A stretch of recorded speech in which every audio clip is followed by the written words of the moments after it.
Deer and Beer.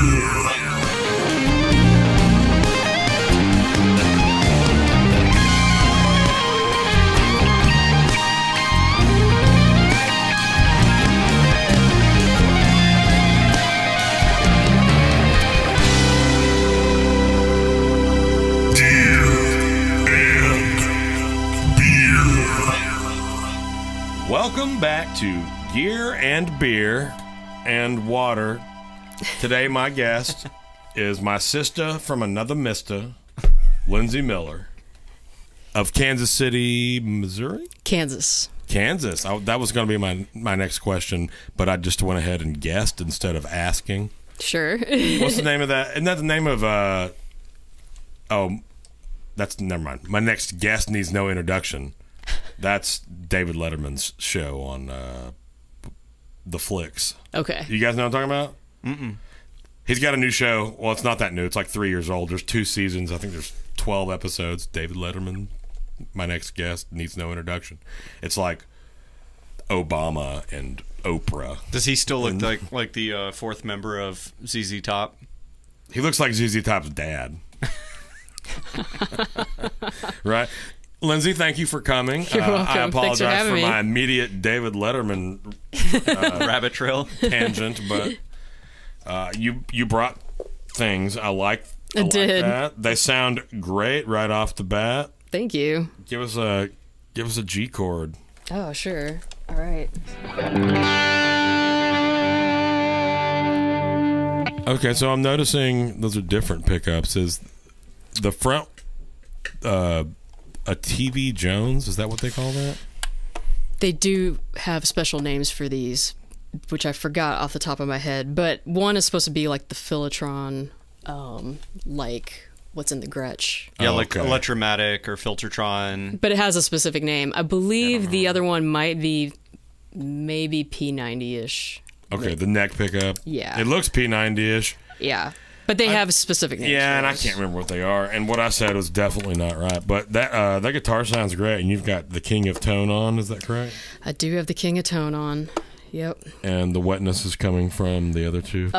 Yeah, the Boss Roland Space Echo is what I got going over there. So. I've never actually heard one of those before. It sounds great, right? Initially, you apparently like it. It's on your board. Yeah, I got down a rabbit hole looking at tape echoes, but not... Oh, so it is a tape. It's not a tape. It's okay. modeled after the actual Roland RE201, I believe. Oh, okay. I went down a rabbit hole. Is that a tape unit?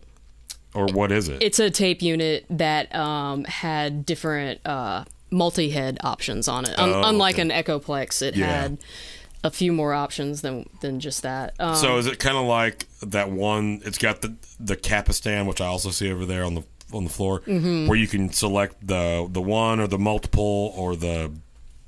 Yeah, except that this one has more options for the multi-heads than the L cap. So the difference in tape for anyone out there that doesn't know about tape echoes, the two things you want out of them are the dark decaying repeat sound and then the oscillating out of control repeat sound, which I think the L cap sort of does if you press both buttons down at the same time. Yeah, it does. But you just have to hold the tap. Yeah. But the thing I like about this one is that you can keep the wash going behind you as you keep playing. So that's kind of... And it doesn't like get in the way or compound too far? Or do you have to... I mean, I can kind of... set it? Let's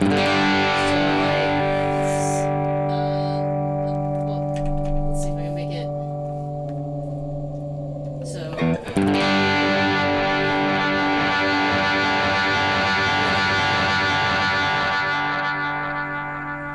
You can bring it back under control without it going completely nuts. So, but you're having to like actively bend over and do that. Yeah, for sure. But as I like to say, you have to bend down and start twisting and tweaking. For sure. But once you get it going, which I didn't, you can kind of keep it under control going underneath you as you keep playing. That sounds really good. Yeah. You probably noticed that this amp is like super sensitive to delay. Yeah, for sure. So you can kind of hear it still washing behind you. I have to, like, I can pretty much approximate these two or this guy with my pedals, and it's like I don't have to do too much. But if I go to the Matchless, it's like I have to like totally redo my whole pedal board, which is fine because it sounds great. But cool. I'm just saying, I can't like. That's because the gain is coming from the amp. Well, no, I'm talking about just the way that the delay hits the amp. That's what I'm saying is like when amps have the gain coming from like gain staging in the amp, it actually accentuates the delay and reverbs. That's why you use an effects loop. But I don't use an effects loop. That's why you should use an effects loop. I don't want to. Okay. It sounds good. Or you could just turn it down. Yeah, I just turn it down. But the way I run this amp and the Pro, given my druthers, they're breaking up as well. Not in the way the Matchless is. I mean, yeah, they sound different. But I'm still, they're functioning the same is my point. Okay. So why is it different with the Matchless? That's the extent of my knowledge. Oh, okay. That's the extent of my knowledge. Until next time. On here. See y'all next time. Well, we'll have to call in a pro someday to explain. There's why, one out there somewhere. Can you tell me why the Matchless is different? You can't. I can't either. Okay. I just know that it sounds good and they sound different and they act different. And I also freely admit that I don't know what I'm doing. I have admitted it on this podcast before. I get a piece of gear. I literally turn all of the knobs all the ways until I find what I'm looking for, or I come across something that's fun or cool and inspires me, and go from there. That's about... Which is why I like this particular amp, because I got 3 knobs that I'm dealing with here. I think I can get the hang of 3 knobs. For sure. You know what I mean? Yeah. Well, do you still play the Divided by 13? I do bring that out every once in a while. I've still got it. Yeah. You're one of the only people that I've seen play those. I know that people that I know have played them, but I'd never heard anyone play them. I've played them in in shops or whatever, and I thought they sound great. I just never owned one. Yeah, I think they're kind of... Are they still a company that's around? I don't know, honestly. But I think they're kind of modeled off of a Plexi. That one is a Plexi type of thing. So it's like 50 watt? Yeah, I think it might be 100. Oh, really? I don't know. I need That's to look a at lot. that. It is a lot. This is a 50 watt Plexi. 73. Okay. Yeah. The funny thing about that amp is I've never had a speaker cab for it. I bought it from Noel Johnston. Oh. And they were like, there's no cab. I don't know what happened to the Noel cab. Johnston came up with the name of this podcast, and I inadvertently stole it from him. Was he planning to do a podcast? No. He used to do a hang at his house called Gear and Beer because he brews beer. Right, I did know that. And he would have people come over, and they would talk shop and drink his beer. Yeah. And that had already gone away before I met Noel. So I never went to one, but I knew about it at a certain point, and my consciousness decided that I came up with it on my own, and I posted about it, and he said, I remember when I used to do that, and I'm like, oh, no! He's probably okay with it. He said he's glad someone's bringing it back. Yeah, totally, yeah. So I bought that amp from him, and he was like, yeah, there's no, I don't know what happened to the cab, but maybe someday. What did you play it through? I play it through a Z cab. Like 2 15-inch speakers, I think. Wait, no. 10. 2 10s? 2 10s, I think. I bet it's 2 12s. I think it's 10s. Is it 10s? It's a small cab, yeah. It might be a little bit bigger than this. Oh, so you don't know what speakers are in I think they're 2 10s. No, but what? You don't know? Oh, maybe Celestion. That's probably... Because to me, Dr. Z is kind of like... from a speaker cab perspective, their cabinets are super efficient speakers like Matchless uses, whereas a lot people that are putting certain eminences, that tends to be higher wattage speakers or whatever, which I think makes them less efficient by nature. I don't know. It's been good. I mean, I only bring it out.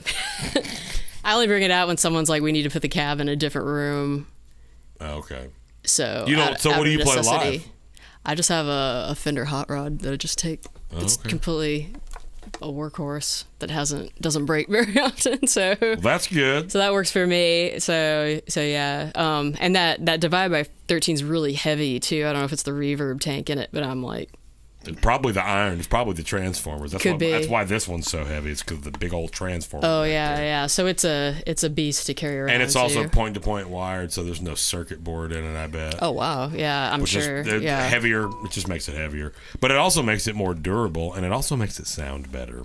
I mean, it's a great sounding amp. Yeah. So amps aren't totally my passion. So someday I'll invest in some more of them, but not yet. I mean, so. they're not necessarily me either. I find myself unable to play if it doesn't. Well, I can't absolutely. If get you it to have sound like I want it to sound. if you have a bad amp, that's totally different. Story, Well, and for sure. but I've heard people sound great on deluxe reissues and on hot rods and Yeah. on whatever. Every time I get one on backline, I just feel like they all sound like ice picks to me. Huh. Interesting. Well, I got Probably just me. some consolation because I used to be like, oh, I feel like people like you don't have a cool like combo amp or whatever, and then someone told me JT Cornfloss played one forever, and I was like, there you go, I have my justification right there for that. So If it sounds good, Yeah. it sounds good. And exactly. whether it's a piece of vintage gear or something that you bought for $1, if it sounds good, it sounds good. That's right. I have a Strat that I cobbled together. It's a Squire Mm-hmm. over here that literally most of the components were given to me by random people. Right. Yeah. And I just put this together. I played that guitar on so many gigs. It's unbelievable. Oh, And yeah. I think I bought some tuners and a pick guard. I think I got like maybe $60 in the guitar. Mm-hmm. I've earned $70 with it. You made $10 profit. I've made jazz hundreds with You that made guitar. tens off of it. So yeah, Whole- awesome. yeah, tens. So I like the sparkle, and it's Oh, thanks. the Very tremolo Art Deco. yeah, Yeah, thanks. it's the 50s bass boat paint. I love that. Yeah. It's great. I think it's a 2008. But in the very early Duesenbergs, they actually had Bigsby's on them, I think. And I Okay. think that they were really inconsistent trim systems. Like if you did this too much, it just fell apart totally. Oh, that sucks. So whatever they But did with this one you this like one this has the different trim system, so it's a lot more consistent. I've never had. I think a screw in here got loose at one point, and this would fall. But you just take an Allen wrench and tighten it up. So. Okay. So other than that, it's been a great guitar. So it's been one of my main ones since I bought it. So It sounds really cool. yeah, it's been awesome. So This amp seems to like it for sure. yeah. So yeah, that's And this is guitar. that's an original King of Tone, isn't it? Not the most original. I have recently found out there is one that is about half. It's 2 channels and it's about half the size of that as a rectangle. Oh, really? And you could only, on these original ones, you could only use one channel at a time. You couldn't combine them, which to me is a no-go. That's less useful, I would think. I think so.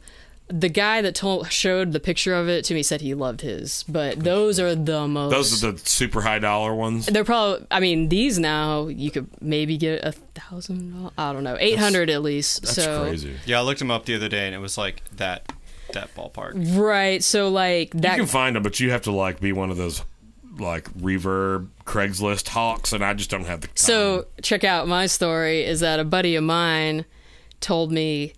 He's just always going through so much gear. He said, if you go buy me another L cap, I'll trade you this for that. And I was like, yeah, totally. deal. That's a solid deal. I was like, this is worth 2 or 3 of those, but yes, I will do that for you. Did he just have multiples, or just didn't like it? No, he just cycles through so much stuff. Yeah, maybe those he guys, didn't like it or something. He couldn't. It just wasn't his thing. But Well, have you ever played a Klon that you like? I like that one. I mean, a real Klon. Yeah. I Because have I haven't. not. I don't think I've ever actually played through an actual Klon. I played through a couple. Actually, that's not true. One time, Wick. This is my 3rd time talking about him. Popular guy. He had a clubman at his shop, and he had a Klon on his board. And I went to pick up a guitar that he worked on. I think it was one of my SG, and I was just seeing if I liked it or whatever. And that Klon it was a Germino. It was a Club 40. That's what it was. It was a real Klon. But it was a real Klon. Yeah, Like it was is a that gold- the the gold one? Yeah, and it sounded good, but I've played another gold one and a silver one, and I don't like either one of them. I mean, I'm sure there was not actual quality control with those, so they're probably all different a little bit. And I mean, yeah, but they're all expensive, thousands of dollars.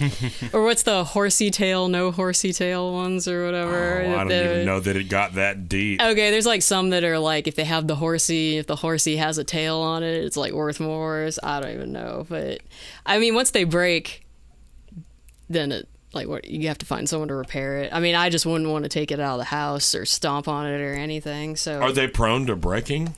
I've heard maybe. I don't know. I honestly couldn't tell you.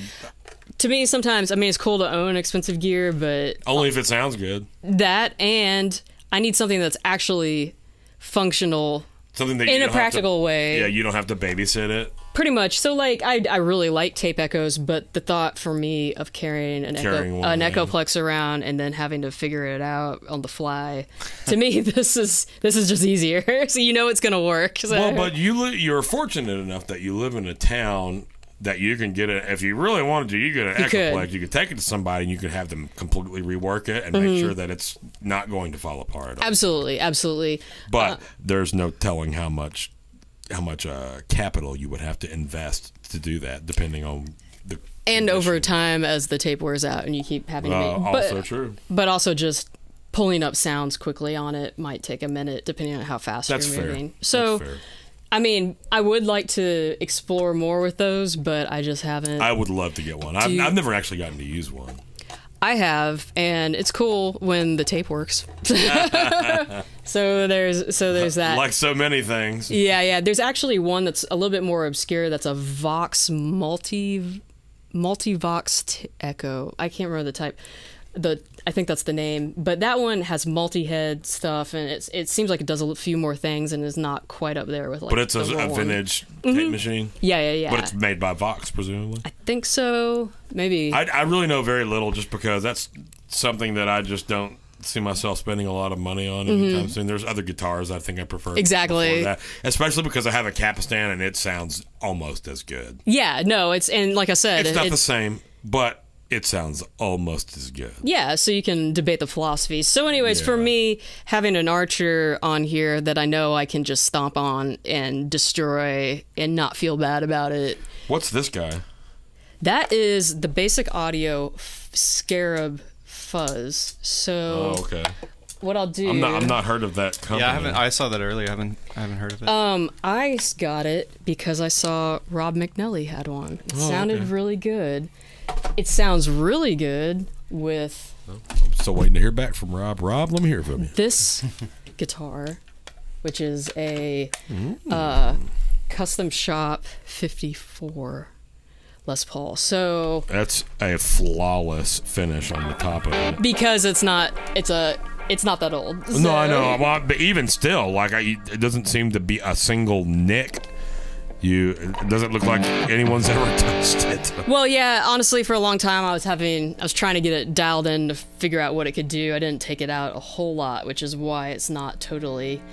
Whoops. I didn't mean to do Let me ask you a question, because I know how I feel about this, and it's probably the opposite of what you might think, but do you clean your guitars? I don't. Okay. And even grosser is I never clean the actual, fretboard stuff. I don't think you should. I don't. What is your philosophy on that?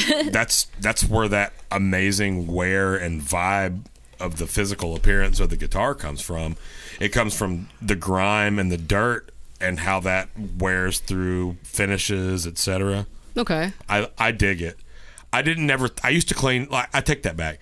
My PRS is so high gloss that it's worth wiping down. But I don't do it. I don't do that very often either. Yeah, I remember someone once, I think it's on, I have a 335 at home and it has a lot of gunk on it, and someone was like, did that all come out of you? I was like, my left hand. So yeah. Fair enough. Yeah. Do you have corrosive hands? I mean, I use elixirs maybe because of that. So maybe I do have corrosive hands. This guy is he's a soup palm. Him and Boo. Boo is just as It's bad. so bad. It's that. like one gig and I have to change strings. Boo used to change his terrible. strings between the second and third sets after changing them before the first set at Yeah. Cowboys. He told me he changed them every day, but not between sets. Some like just depend in the summer. Like he would change them before we started, like on a Wednesday. Do rehearsal. He'd change his strings before we played, and then sometimes before the third set. And we're playing 45-minute sets. So I was gonna say I actually clean my guitar neck, the fingerboard, for that reason, because it'll like my sweat will literally make the frets rust, like corrode Yes. the neck and stuff. It's bad. Apparently on this Duesenberg, you're supposed to wipe it down because the nickel corrodes, and I have not been good about that. It's not too bad. I bet it'll look cool if you don't. I think so. But the guy that sold it to me was like, you should definitely wipe it down because it'll start like rusting. But I have not been good about that. So. Yeah, rust might be a bad look.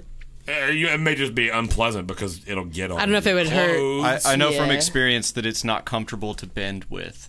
You can feel the grain. Oh, you of mean the like rust. for the frets? No, like all the Yeah, the that's it. tail Oh, piece, okay. the tail Surely the piece, and, frets are and not the nickel. tremolo. No, it's all the tail piece and the tremolo and maybe the bridge too. Yeah, I mean, if it like rusted really bad, that would suck because then you would get it on yourself because rust will come off. But No.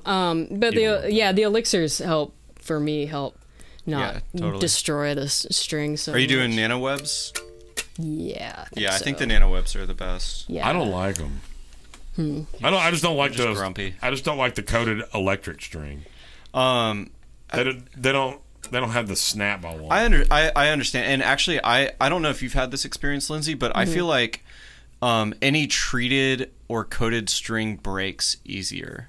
I find that I break strings like a polyweb thing. way more often, or like the clear tones, which I love. The clear tones sound great, but I'll break them like almost in the first gig that I use them in. I haven't had that experience with them, but that could be. I'm probably just playing too hard.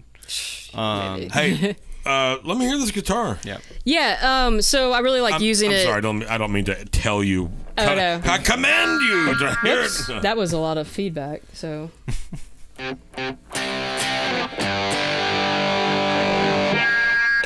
We'll probably have to edit that out. No, that's rock and roll, baby. So on this? You got the King of Tone running into Something actually doesn't sound right. Yeah, In the chain. Because your dB levels are not any different. well the matchless. You hear that? Mm-hmm. What is that? I mean, You're those really- P90s you're- are super hot, so And you're real close to the amp, and that's not something that Let me back away then. we've only had. I mean, it's not going to make that big of a difference. Can we just hear one pedal at a time? Yeah.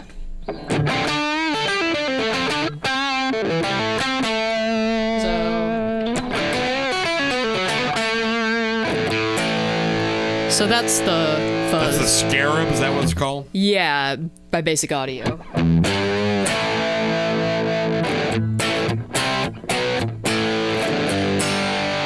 Is that? Do you know what fuzz circuit that's supposed to be? I don't really know a lot about fuzz. I do not. I have honestly. one fuzz pedal, and Lyndon once told me he hated it. I know exactly what you're talking about. I do too. I won't mention. I took it off my board. Yeah, so I It sounds started. great on bass. I started using it more because I figured out that it sounded good with this guitar, so I started bringing it out a little bit more. But I think that sounds good. Yeah. It like yeah, so the good. There's one thing about the matchless is like if the pedal doesn't sound good, the pedal won't sound good. But when it does sound good, like that, it's like it's that full saturation. does it not react well to stacking pedals with a? No, that's how I do it. Like my board so I have a light speed and a Pettyjohn chime.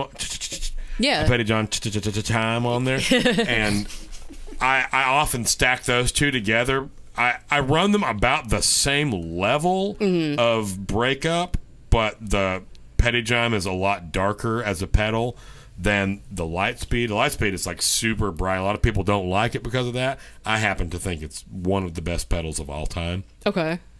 they pair really well together. I see it on a lot of people's boards. They're So. amazing. Yeah, pedals. I have the iron, but kind of wish I had the chime. The chime is nice. the chime is great, man. I really think it's great, but if I had to pick, I think I like the light speed better. The light speed is I see the light speed on a lot of people's boards. the light speed is it can do a lot of things. It's a great low to medium overdrive pedal. It's got more brightness than you could ever need. I think it's smoother than the chime. I think that's the thing that I like about it over the chime. I think it sounds a little rougher and like Really? Yeah, there's more top end to it, but like honestly, I feel the opposite. At least the way I'm running them, the chime is like a darker, smoother. I guess maybe I'm basing my opinion off the iron.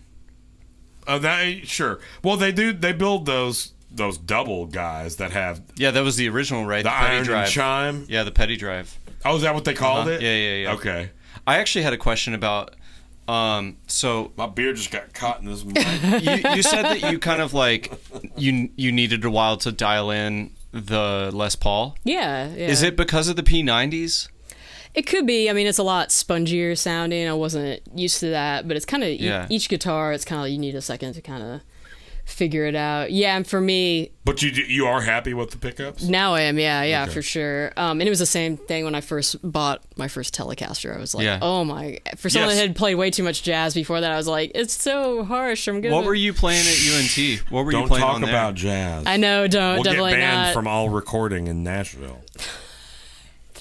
Ironically, no. But I played I had a ES 135. Okay, cool. And yeah. I still have the single it. cut, right? Yeah. Yeah. I still have it. I never What do you have? played.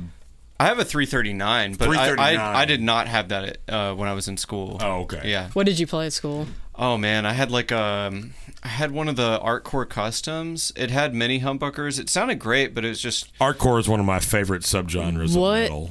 I was it's gonna say an what? Ibanez. Oh, It's okay. kind of Actually, like, those are You guys are just gonna like gloss over that great joke I just made about subgenre. Artcore. Artcore is my favorite subgenre. It's my favorite of metal. too. I mean, great's a pretty subjective Between the term. Buried and Me, You guys know way more about metal than I do, so first mistake. Not knowing more about metal. I know I own 2 Ozzy Osbourne albums. That is awesome. Ozzy Osbourne was awesome. I want to know Dillinger's escape plan with all these terrible jokes you're making right now. Well, you could. All right, let's end it there. You could. Great podcast, everybody. I am hearing high pitched feedback in this. Are ear. you? Yeah, Oh, I don't hear that. like a high pitched noise. Really? Yeah, in the right side. Now it's gone. How about It is gone. right now? Nope. It's like I'm taking a hearing test. Nope. No. Camera I don't hear 1, it camera anymore. 2, camera 1, So- camera 2. Here? Nope. I just soloed each channel. Weird. It could have been. You know what? It could have been tinnitus. Oh yeah, I got some of that. We so could it's have hard been for me to that. tell. It could have been that. So we're Don't just you mean? moving on. Don't you mean tinnitus? Tennis. I have tennis. So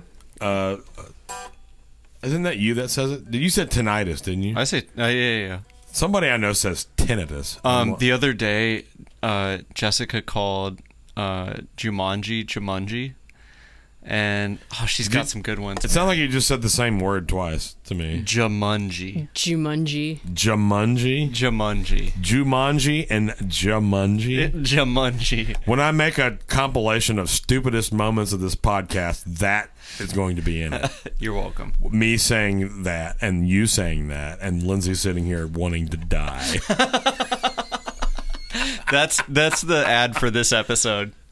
Is this all being recorded? Oh right yeah. now? Oh yeah. I don't know. It's just Lindsay looking at the floor like these twiddling- fucking idiots dragged me all the way from Brentwood for this. I'm like Well, I was going to use it until London started getting vulgar. I'll just bleep. clipping coupons over here while you guys are. Thinking about making the sale at Haverty. yeah, totally. I got my Kohl's cash. We were talking about metal, and I don't remember why. You said but- a reference to something, and I said I have 2 Ozzy Osbourne albums, and I had the Metallica album where they cut their hair. Which Load? I probably shouldn't brag about that. I don't know. I think that Metallica was really solid until Reload. And Reload, I thought, had good songs on it, but then they kind of lost me. And then after that, it was what they tried to like reinvent themselves, and like they did that Saint Anger record that sounded like they threw one SM58 in a trash can and rolled on a practice session. They were probably looking for new sounds. And you know what? They'll never hear me say that because I don't exist on the same plane as them, and that's fine. But that record was trash, James. He's the creative one. I'm not. He is Metallica. I love that band. I'm a huge fan. That's cool. I likewise am a fan of Megadeth. As a matter of fact, oh yeah. I'm gonna bust out a segment on y'all. Here we go. I've got some questions for you, Lindsey Miller. Actually, my first question is unrelated to the questions for the segment that I just alluded to. Do you have an eccentric family member like I do that has done genealogy? How did she know? Well, because we have the same last name, and I figured at some point we're both bound to have an eccentric. I have an eccentric aunt. She's a flautist and a fantastic one, and a very artistic mind, and a. Who's the most famous person you're related to? I don't remember. You don't? No. I'm related to Barack Obama. Oh.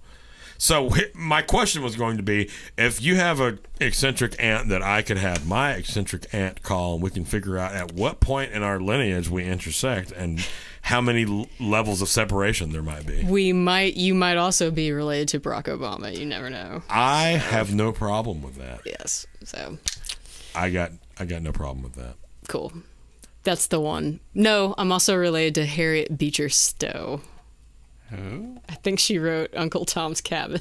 I think. Oh, right. Let's say I know the name, but I couldn't tell you why. Yeah, did you go reach back into your high school stuff there? That's not going to go very well for me. Okay. As a matter of fact, I've brought it up on this podcast before, so I'll bring it up again now, because hilariously, when I got home from first of all, I played a gig last night and I got a text, and it was our friend probably, Cedric Moore from Dallas, Funky Knuckles drummer. Yeah.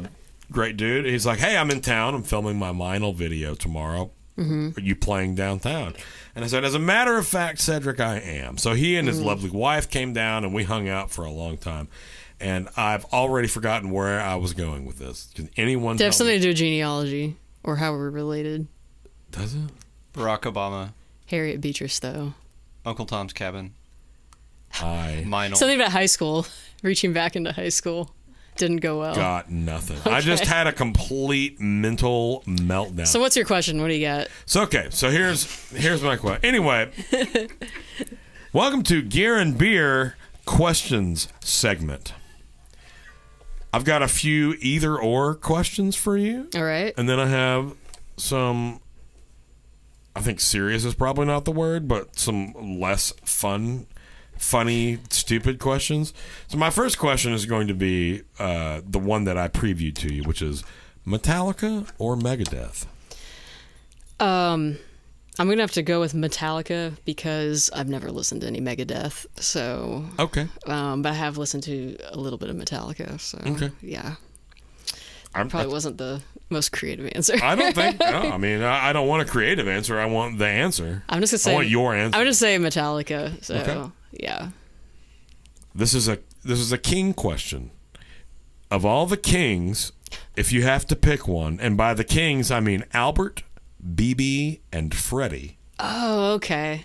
I was gonna say King's X. Oh, you know what? I will accept that. But go back to yours because I want to say one of them. So. Okay, well, Albert, BB, or Freddie. Those are the three kings of Orient. You know what? I was thinking of Albert Lee. Oh. So now I'm confused. But he is not a king. He is a king. He's a skinny little British chicken picker. Country. But I'm going to say BB King. Okay. I think that's a very valid answer. I love all three of them for different reasons. True. As a matter of fact, I have a spiel not a spiel, but I have a bit that I say. I think that Albert is the best guitar player. Okay. I think that BB is the best singer, and I think that Freddie is the best songwriter. Okay.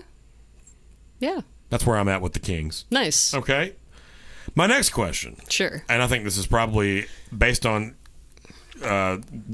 what I've experienced so far in this podcast, going to be an easy question for you, but jazz or metal? Oh, what kind of metal are we talking about? I have no specification. And what kind of jazz are we talking Exactly. I simply want to know jazz or metal. I just want to be the rebel and say metal. Even though I have quite a history in jazz, I'm just going to say metal, even though I don't really actually listen to it that much. So. I have some recommendations for you based on what you said, like especially on the Megadeth front. Okay. Because I love Metallica. I have Metallica shirts. Mm-hmm. I don't actually have any Megadeth shirts, but I think I might like Megadeth a little better. Okay. The guitar playing is way better. Okay, I'm showing my ignorance. Was that the one that Dave Mustaine? Dave Mustaine, yeah. So I knew that much. Former guitar player from Metallica, got fired for being a drunk asshole, and started Megadeth, and ended up headlining Sunday Woodstock 99 that we briefly discussed earlier. But Metallica was there too. They were there. I just dropped that, but that's okay. We'll CGI that out. Who was the guitar player for Anthrax? Because I can recognize Scott him. Ian? Yeah, I feel like I can pull him out of a lineup if I saw him. Because he's bald with a goatee. And he was on VH1 a lot. And he wore like Jinko, like jort pants. See, that was my generation, the Jinkos. So Same. Yeah, Same.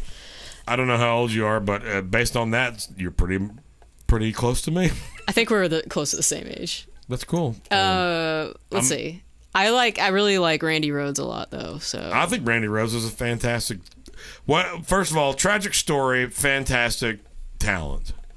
I liked it because it was had more of the poppy hook type thing that people could relate to if you weren't necessarily into like Ramstein. I think the word you're looking for is phrasing. He had phrasing. He wasn't just blasting metal chops. Mostly play in time, stuff like that. Yeah, isn't that weird how that's a thing? How that feels good and sounds good? There's a drummer in Denton, Texas that got a job playing for King Diamond.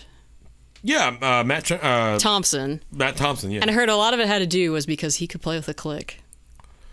Interesting. So. Hey. But that I have. Did you know that Vinnie Colaiuta played on a Megadeth record? I believe that. He did a whole Megadeth record, and only if you knew it was Vinnie could you hear the little bits of Vinnie. He played it like a metal record. Oh, yeah. I think the record is called like Of Mice and Men or some Disney movie title. It's like early 2000s. It is fantastic. I believe it. Okay. My next question is tacos or pizza? Oh, that's a tough. It's a non-music question. And like, are we talking about like Taco Bell tacos? Or I'm going to let you put all the qualifications on your own answer. It's simply tacos or pizza.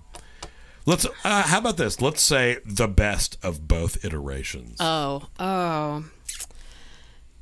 Man, I might go with pizza. I have no. That's a tough choice. I have no reason. I hope to never have to make. We're talking about like Taco Bell tacos versus Domino's. I'm not sure. I think I would choose death in that instance, but I would choose garbage in that one. Well, and if you choose either, death is where you will end up. But gotcha. Okay, give me another one. Live or session? Oh man. That's a tough one, too. It is a tough one. Yeah. I don't know what my answer would be. I think my answer would be both, but I'm not asking. I think live, you definitely feel a lot less uninhibited where you just go for it. Sessions, you get a little too analytical in your brain sometimes. Lots of fine-tooth combs in the sessions. Yeah, but sessions, I get to use a lot more gear. I like that a lot. And beer. And that sometimes. Man... I like going home at night. I like that too. From a session. I also sleeping in my own bed, but I like traveling too. I like sleeping in a bunk. I like sleeping in hotels. I don't sleep in vans anymore, but I don't mind riding in a van. I have slept in a van. I have slept on I have two. barroom floors. Have you ever done that one? No, but I slept in a sleeping bag in a gravel parking lot behind the machine shop. my God. in You Flint, may Michigan. have got me you on might- that you one. might I win toured in this a one. metal band as a young man, so I have done some obscene things that I would You got- never agree to at this point. I think in my you life. beat me on that one. Yeah. Well, I would certainly hope so. I don't wish that upon anyone. That same band also got me stranded in Youngstown, Ohio, when it was the murder capital of America Wow. I for bet you 5 days. I bet you got a lot of meth though. I mean, I probably could have. I don't know that meth was huge then. Okay. I think that was back in the PCP. This was like early aughts. Okay. PCP. Yeah, I was a much younger. Just say man. no. I was basically a child Okay. sleeping in a sleeping bag in a gravel parking lot in Michigan, Flint, Michigan. So touring, yeah. So I'm gonna say Sessions, but that could be a toss-up too, for sure. I think it's almost an impossible question to answer, at least for any kind of like musician. I mean, there's people that like I know in session world that definitely don't want to be out on the road. Yeah, but it's not even necessarily about being out on the road. It's about playing in a live situation or playing in a studio session situation. Yeah. You get to be a lot more creative in a session unless the live gig that you're doing is something where you're taking solos or you're doing any kind of improvised, lack of a better term, jazz. Mm-hmm. You know, The bad Nicholas word. Payton would argue that jazz died and whatever dumbass shit he says about it all the time. You sure that wasn't Wynton Marsalis? No, I'm positive it was Nicholas Payton. He wrote like a dissertation. And it's basically like, okay, Maybe man. I saw that. Yeah. It was I've read some of those. it Man. had a It's not viral pretty. moment. Yeah, it's like, Yeah. dude, shut up. Somebody's and play got the trumpet and the keyboard. Too much time on their hands. Although, do you remember Brad Meldau's liner notes to some of his albums? You needed a dictionary to read those. Really? Yeah. I don't think I ever read any of those. I don't think I ever had any hard copies. I've only had digital. I Meldau. did, and those liner Or Meldau, notes or however are you say it. like, How do you say this name? Is it Meldau or Doe? I think it's Meldau. Okay. I think That's what I used to say.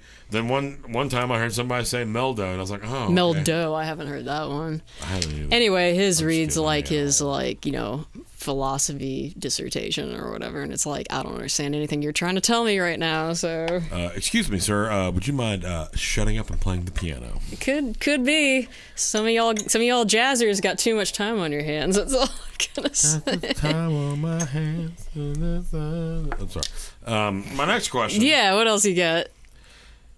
Well, what I have written is single, cool, or humbucker.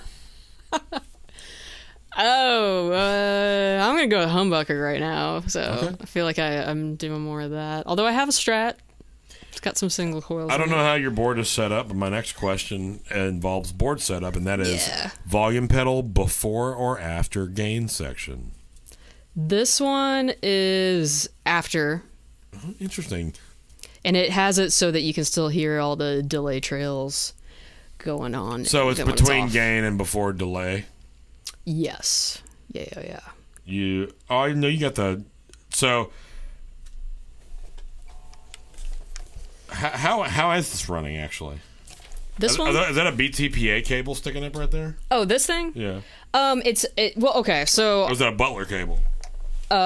Justin Okay. wired it. It was I switched Shout out pedals to out. Three Tone Effects. Yeah. I switched it out on the break to put this one in, and that's how it fit. Oh, I but didn't even it notice was that you winding. swapped that. Yeah, it was winding under the board up to reach the fuzz earlier. Gotcha. So yeah, Justin put this aux loop in right here. So and it actually powers pedals too. So That's dope. yeah. So the cool thing is I bought this Roger Mayer Univibe that has a humongous footprint. Yeah. But it has to go after overdrives, or it freaks out. Or it freaks the board out. So I got that put in. So now I can throw that in between overdrives and the rest of the. That's cool. So okay, so you delays. have it set up specifically so that you can throw other stuff down on sessions that you don't necessarily. always Absolutely, need. I've got that one. I think I have like a Qtron that's like a huge footprint. Yeah. So now I can put those. And that's just one more thing to get out of the signal because it is. I don't see. You don't have a looper. It's all. It's just a buffered signal. Exactly. Yeah. So I do that when. Is there a buffer in the aux loop? There I probably don't. is, right? Probably. So when there's nothing plugged in, this works as a kill switch actually. Oh, So dope. so you can't hear it. But when the stuff was plugged in, it works by turning it on. So I could do two different ones. I could put more overdrives and then delays up here, or I could just do whatever. So that's a very handy thing. Did you come up with that, or did he come up with that for your solution? I saw it on Derek Wells's board. He had that same exact thing. It's called a black loop something. One control black loop. That's cool. Pedal. So he had it as a way, for the same exact reason, to be able to throw more pedals into the loop. And I had that Univibe, and I'm like, I really want to use this thing, but I don't want to buy a completely different board. So and I'm not going to take that thing everywhere because it's really only for specific things. So that's what I got. So that's cool. Problem solved. Okay. So. Well, I can answer my own next question, I think, but sure. Do you use compression on your board? And the answer seems to be no. No, I used to, though, and it used to be like right here. What compressor? Yeah, it was the Keeley one. Which but one? The silver one? Yeah, I had 3 of them, and they all broke. So I wasn't a fan. I liked it, but I felt like I was using it as a crutch. And eventually I got to where I finally was off of it completely. I'm like, I'm cool with that. Plus, like I said, I had 3. They all broke. So I'm not sure if it was just at that batch that got processed in that year or what happened. Stuff that breaks really sucks. But I've thought about bringing something back into the mix. At home, I've got, Universal Audio does a lot of free plugins. They've got like 1176. And there's actually one that's built into the aux. Oh, awesome. So that's a great one. And then I love the Distressor plugin that they offer too. So when you say free plugins, you mean that comes with your interface? Yeah, when you buy the interface. What are you running, like a Duo or something at the house? Yes, yeah.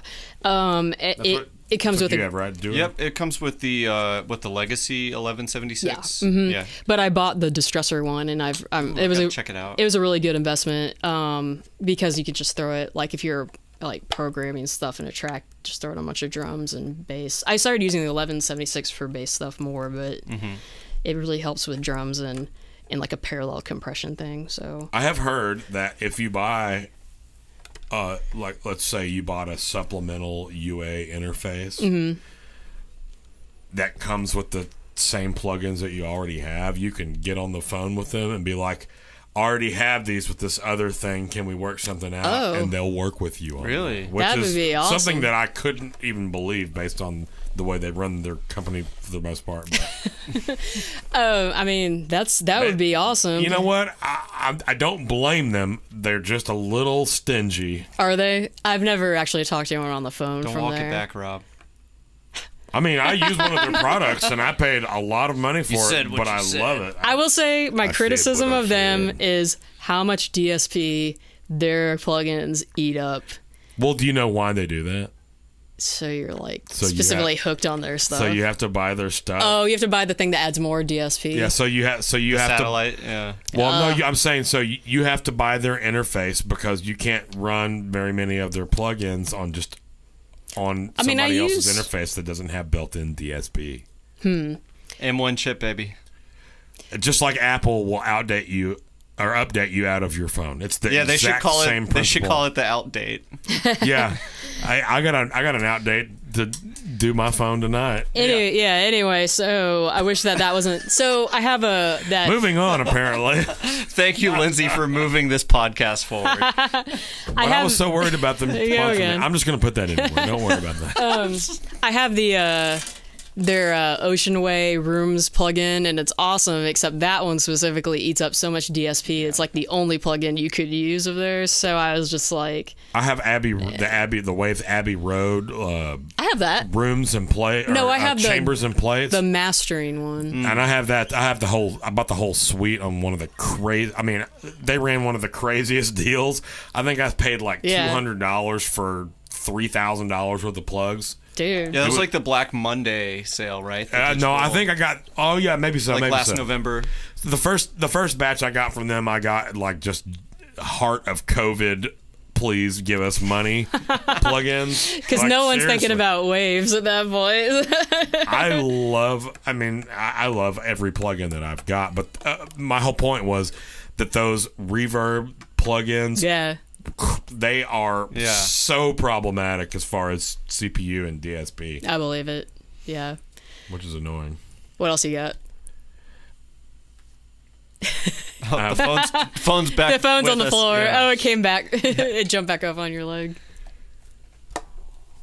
So we were moving on now from the either or questions, and I just have 4 more long or short answer questions. Okay. If you will. So we'll start. We'll start. Short essay. We're going to start the easy and move to hard and personally reflective.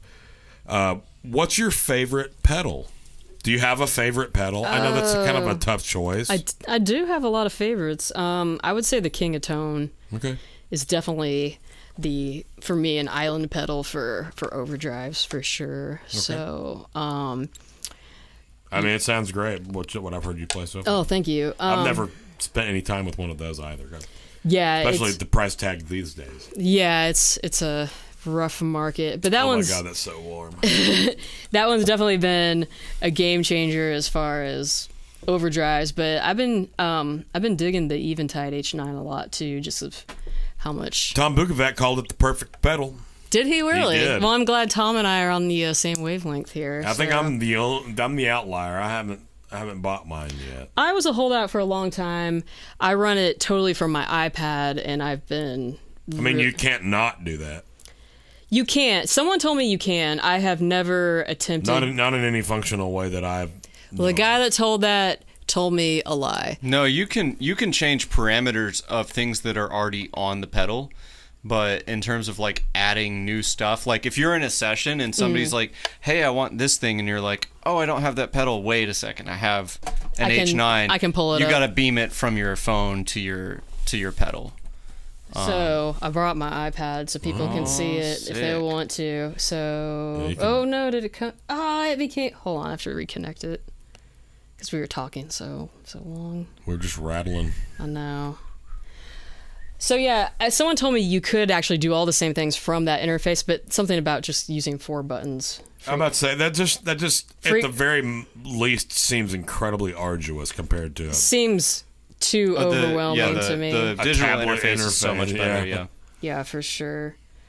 I'm gonna try this again. Disconnect. Reconnect. But you can use it from your phone too. So I've spent a lot of time. That's actually the one thing that pisses me off about the aux. You can only get iPad or laptop. Can you see that on your thing? Rob. Yeah, you can just set it down on your board.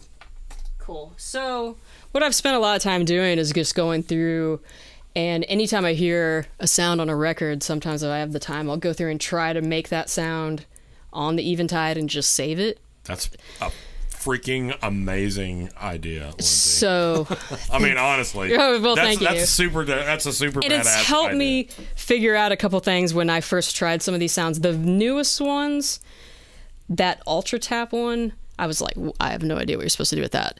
I figured out a gack with it where I call it the Brian May setting. So he, you guys remember how he did that stuff where he harmonized himself, kind of? He had like a,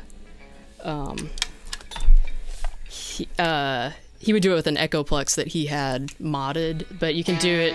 So.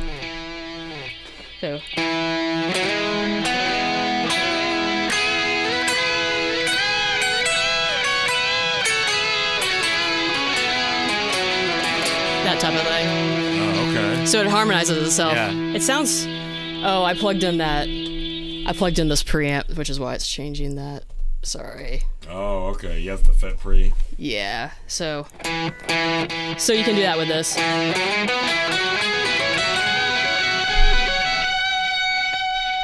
It's a little gack thing you can try. That's what I learned to do with the Ultra Tap. That's one. I found for Yes fans. Oh. Owner of a Lonely Heart. Doodle-doodle-doo. The solo sound for that. So that thing. Oh, yeah. So Just a fourth thing. it has. I'll just let people see the setting. Whoops. What algorithm is that? It's the diatonic octave thing. So it looks like it has a fourth underneath and a fifth above. Oh, okay. Yeah, so that was one that was like a fun little one. So And yet you say the King of Tone is your favorite pedal. For overdrive. I didn't ask. I just asked favorite pedal. Oh, well, I have broken the rules. That's fine. Also, That's what they're made for, Lindsay. my favorite oldest pedal I own is this, the FET FA1. What's that? Mid 80s or late 80s? Early 80s, probably like Early 81, I think. So that's cool. I don't bring it out a lot, but it adds some like transient type of stuff. So it sounds a little harsh now, but it could just be working with this amp. Oh, I should turn that off. Oh, I thought it was off. So it's a little bit more nasally. Now, Do you keep that King of Tone on all the time? I keep either that, yeah, pretty much, or this side or this thing. So I know I actually honestly never run just totally clean through an amp. So unless I'm playing jazz. So. Do you have the Archer on right now? I do now. Okay.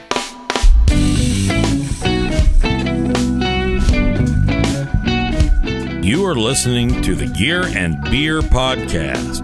Today's episode is sponsored by Bobby Jam's Kitchen. Want to take your home cooking to the next level?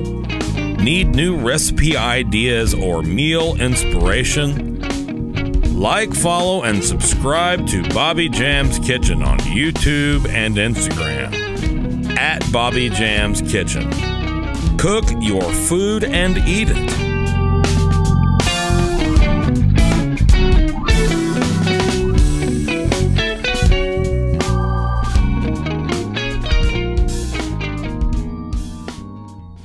It's all in your head.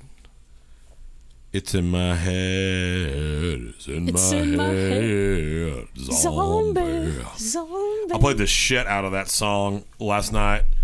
I took my Through Tone Effects rehoused Nobles on my bass board. Is it an original Nobles? No, but it's not a new one either. It's like a newer, older one. It's like not an OG, but it's not an NG. Okay. Close to an A OG. BG, excuse me.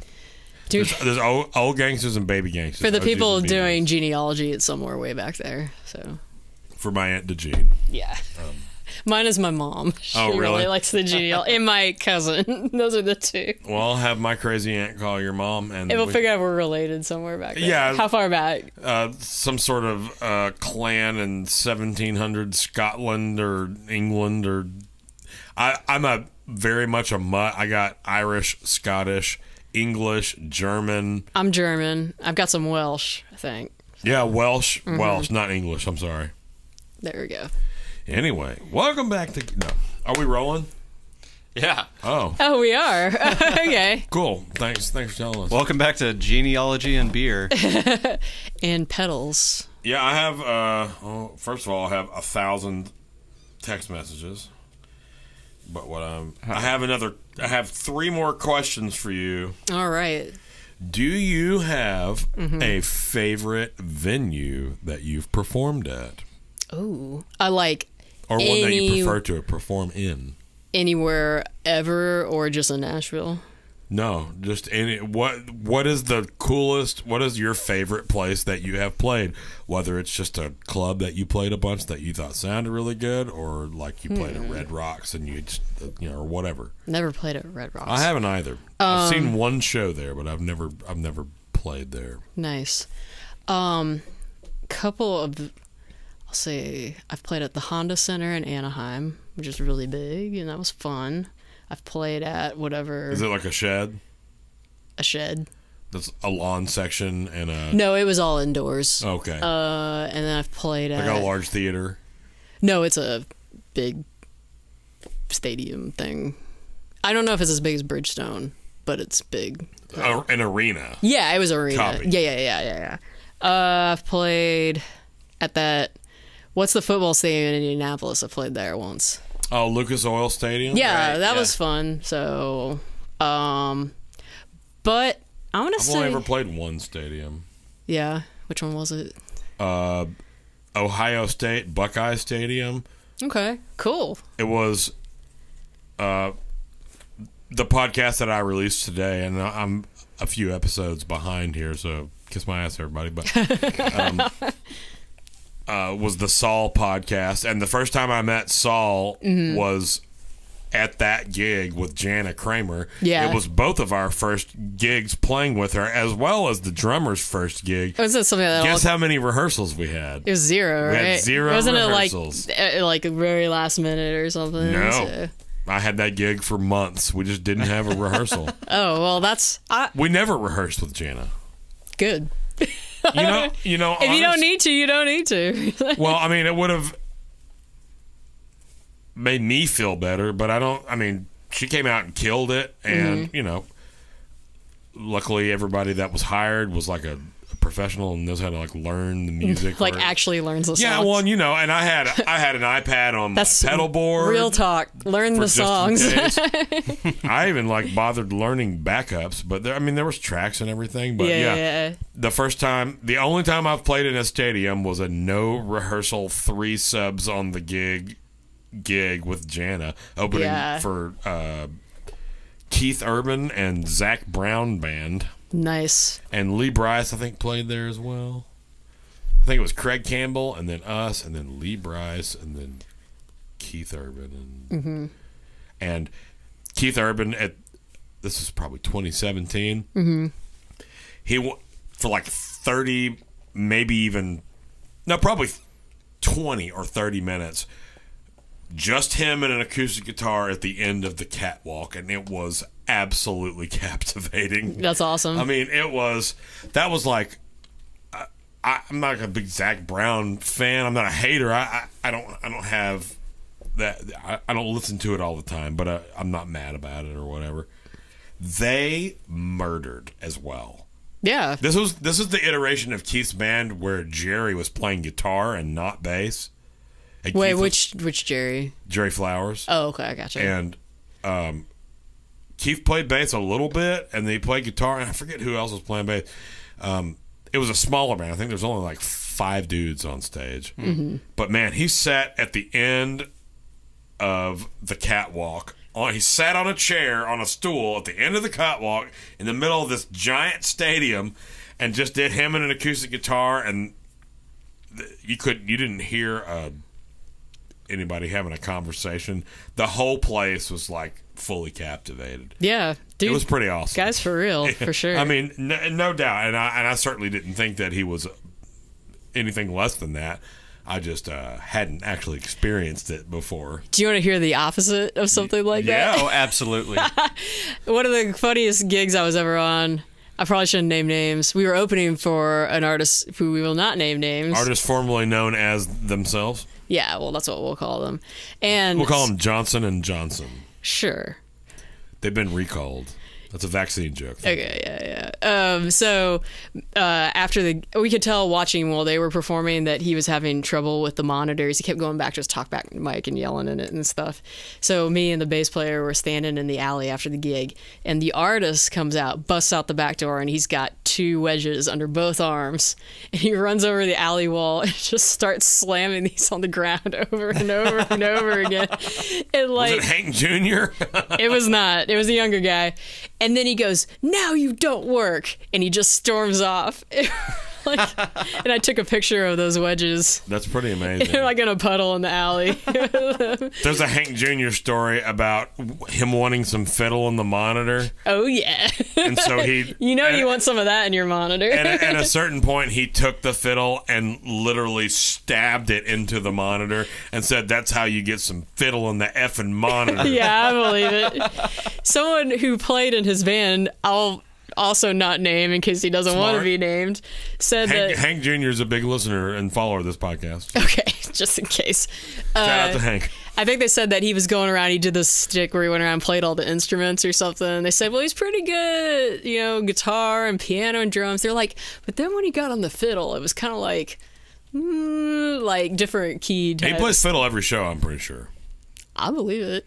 Doesn't mean he's not in a different key when he's playing. No. It certainly doesn't. I don't know if you've heard Drunk Hank on the internet. I've heard the tapes. I have. I think the best part about that, and I've said this, I don't know if I said it on this podcast, but I certainly say this to anyone that I've talked to about this, is during Country Boy Can Survive, when 2 times in a row he sings Sonny Boy Can Belie. Yeah. My favorite is the Monday Night Football interview where he's like, or the Fox and Friends interview where he's like, the country this state is in.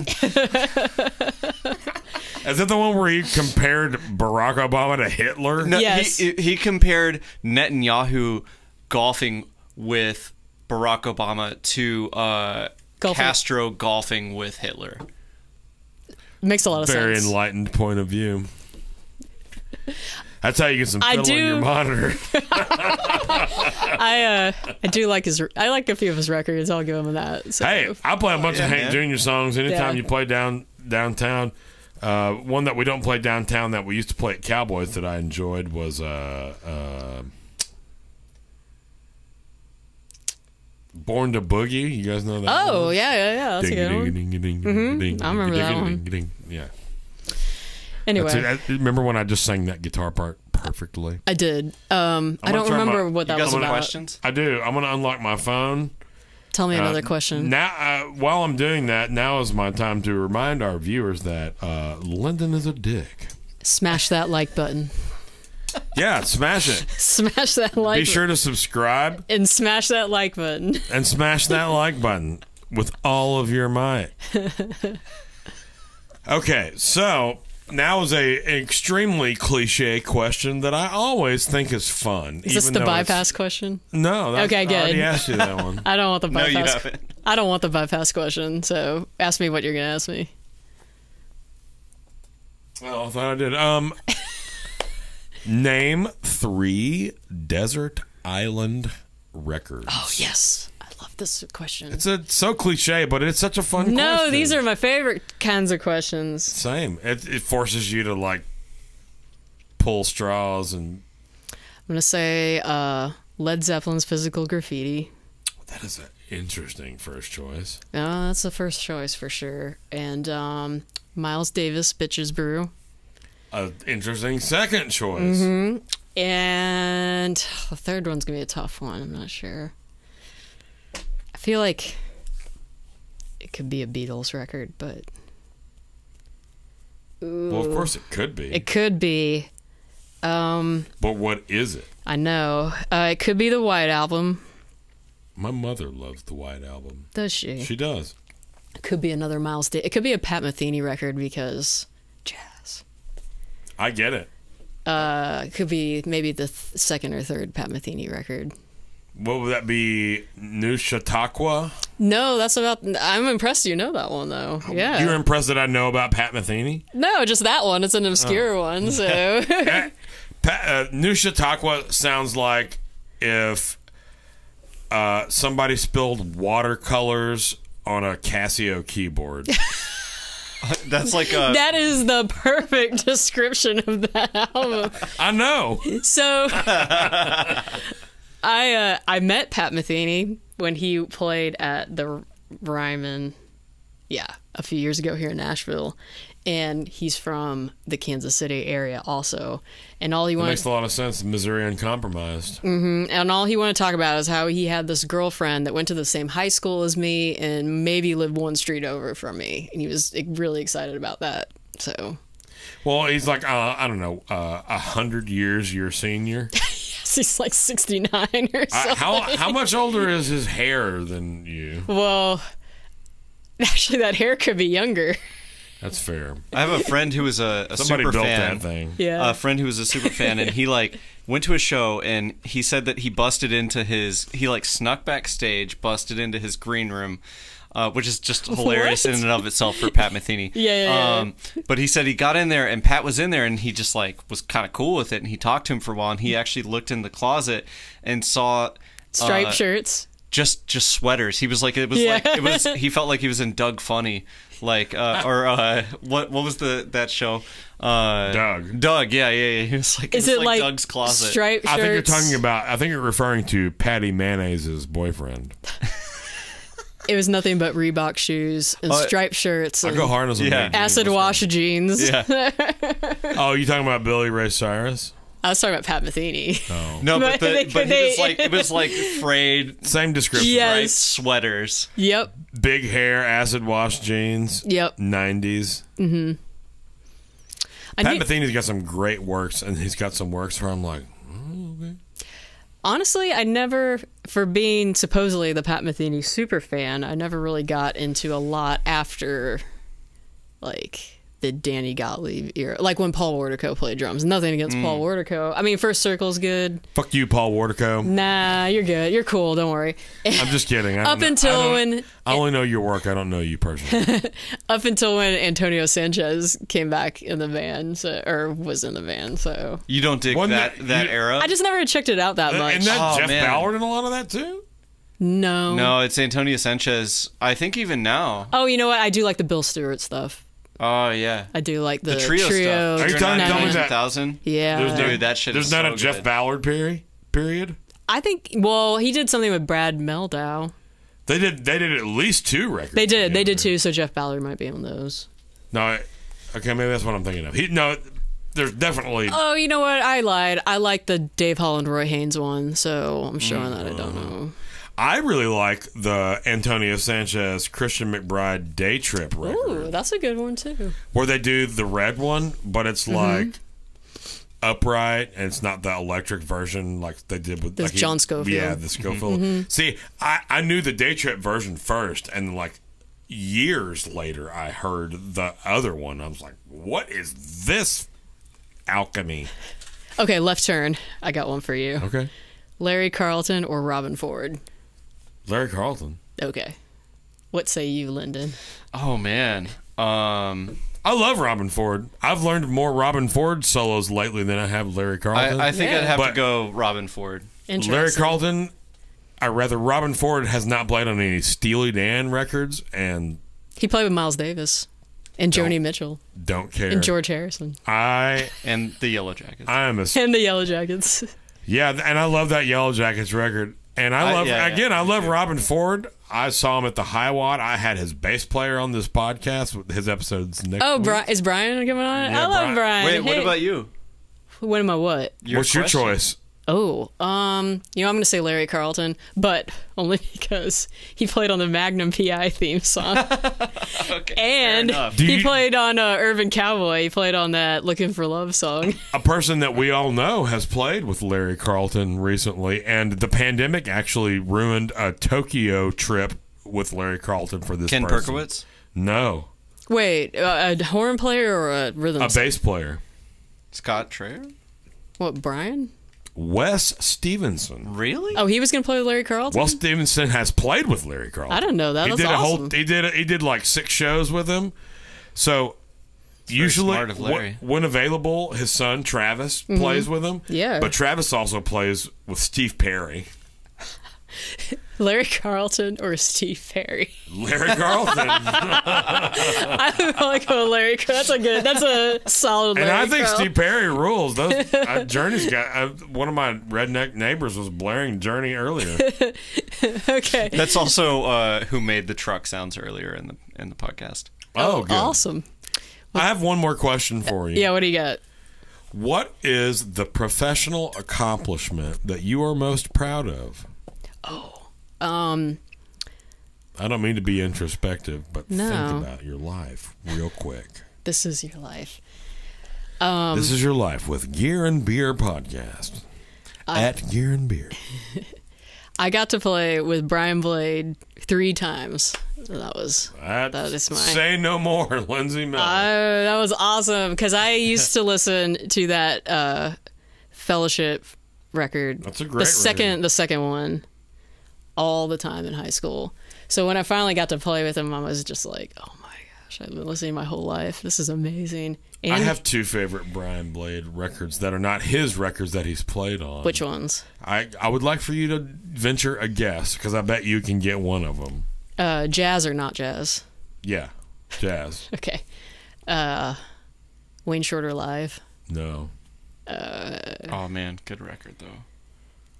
Probably one of the Fellowship records. No, it was not his record. It's someone else's. He was playing drums.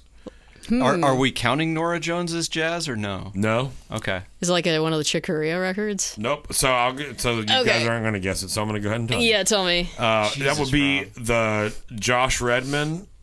Oh, yeah. Oh, yeah. A really early one, right? Well, he's been on a few, but specifically the The one with like Jazz Crimes and the Elastic record. Great record. Yeah. But he also played drums on several songs on the Elastic Band record, which is a different record, but also amazing. That's the one where he's got like tunes with Flea playing bass and Michelle and Giocello playing bass. Wow. And Baron Brown, a bunch of different people are playing bass on that. But the other one is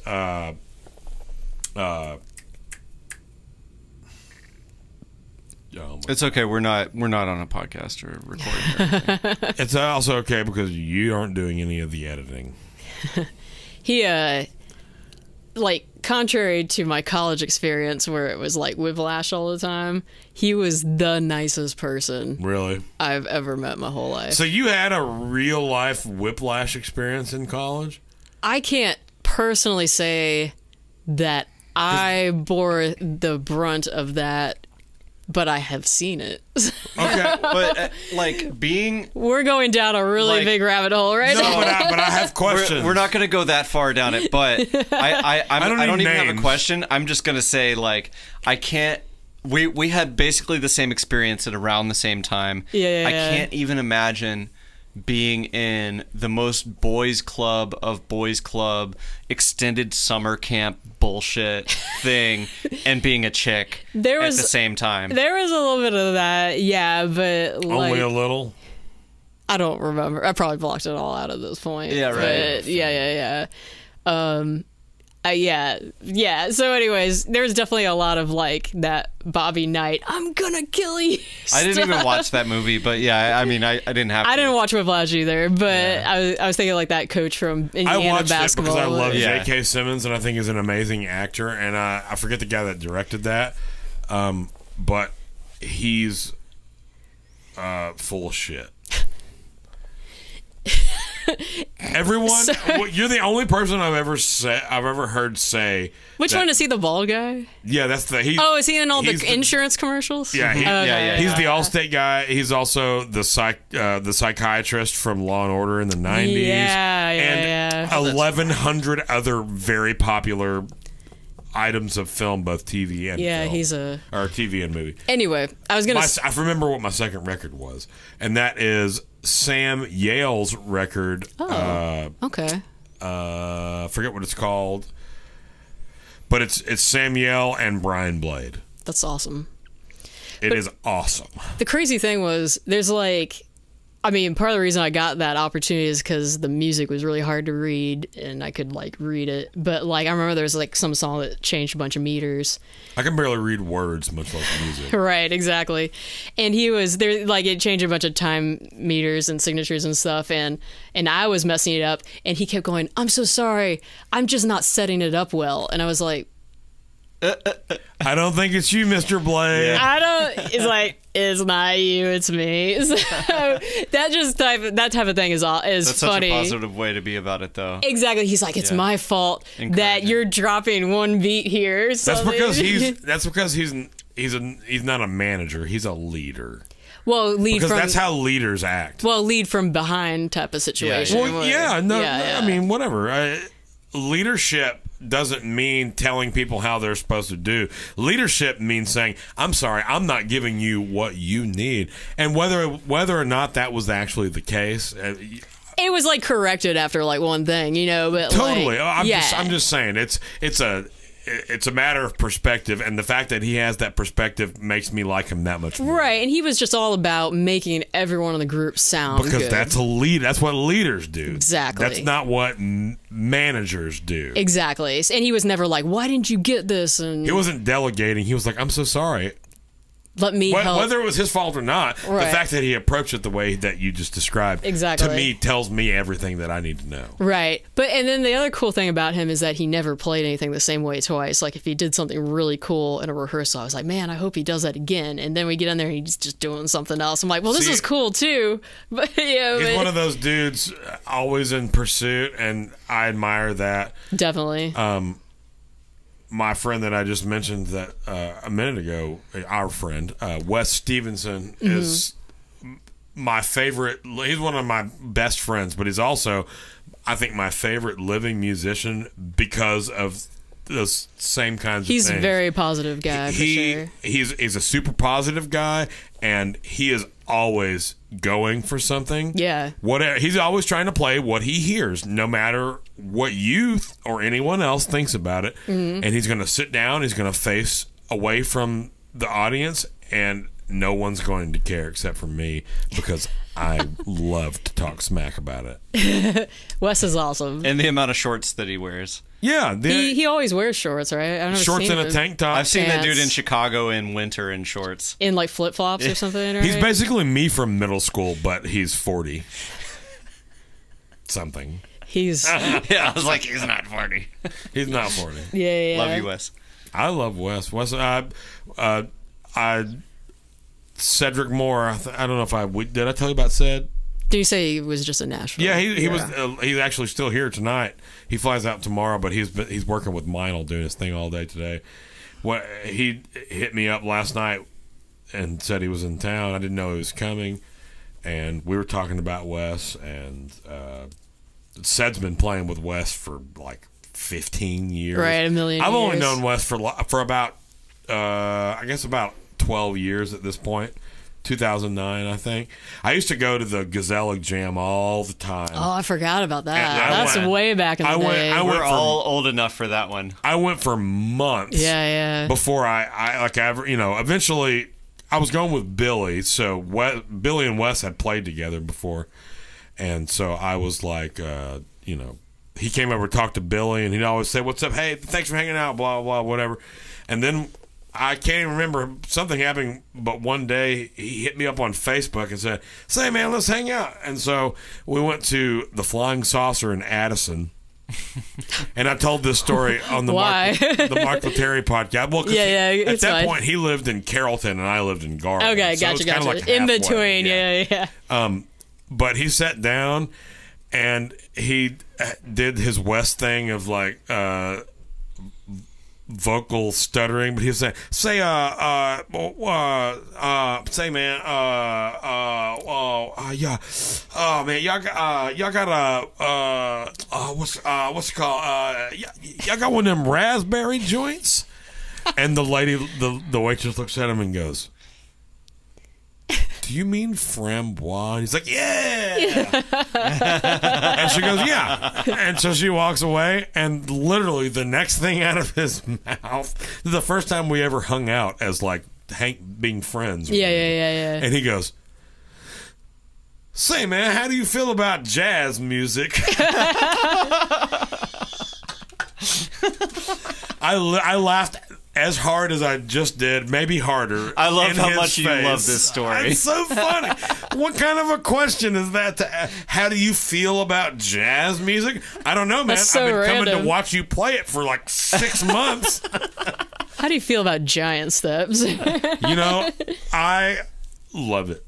Well, I remember they used to play it there, but didn't they play it like in 7/8 or something? Well, they did all kinds played of it all different kinds of iterations. ways. yeah, I don't remember. Yeah. Have you guys heard that Pat Matheny version of Giant Steps where they play the changes real slow? I actually That's what we prefer. were talking about the Bill Stewart one. I prefer that. okay. I actually prefer that version. It's Cool. beautiful like I that. do too. yeah. It's like one I can actually like wrap my head around. So Yeah, those changes at 280 or something that I can't do, but I mean, if I put some time into it, but oh yeah, sure. You put enough time into anything, you can probably do it musically. You're pretty adept. or countdown or whatever. Yeah, I can't play. I've never even attempted to learn that song, and I can't play Moment's Notice either. So I don't want to worry about it. I'm not. Does it worried. get called on your gigs very often? No. Exactly. Those kinds of songs get called on gigs that I create for myself. Exactly. At cigar bars and Jazz. Yeah, I was gonna say, dude, you call some of the harder tunes that anybody's called on me at a gig. it's, those kinds of tunes where where like key center isn't a thing are easier. What's for the my Herbie brain. tune that you always call? The one in 5/4. The one with 5/4 in it, or the one Yeah, that's it's got five. It's kind of bedtime story. Yeah, Tell me a bedtime great story. song. Yeah. That is one of the most beautiful songs I have ever heard. So if you could only play 3 jazz standards for the rest of your life, which ones would they be? I don't think that. I don't know. So I have to pick what would be considered a standard, I don't know. Or because any, I don't really know a lot of standards. We just went from 15 listeners to 2. we did. We probably should okay. move on. What are your No, 3? this is a great question. I love it. Answer that and then tell me your 3 Desert Island albums.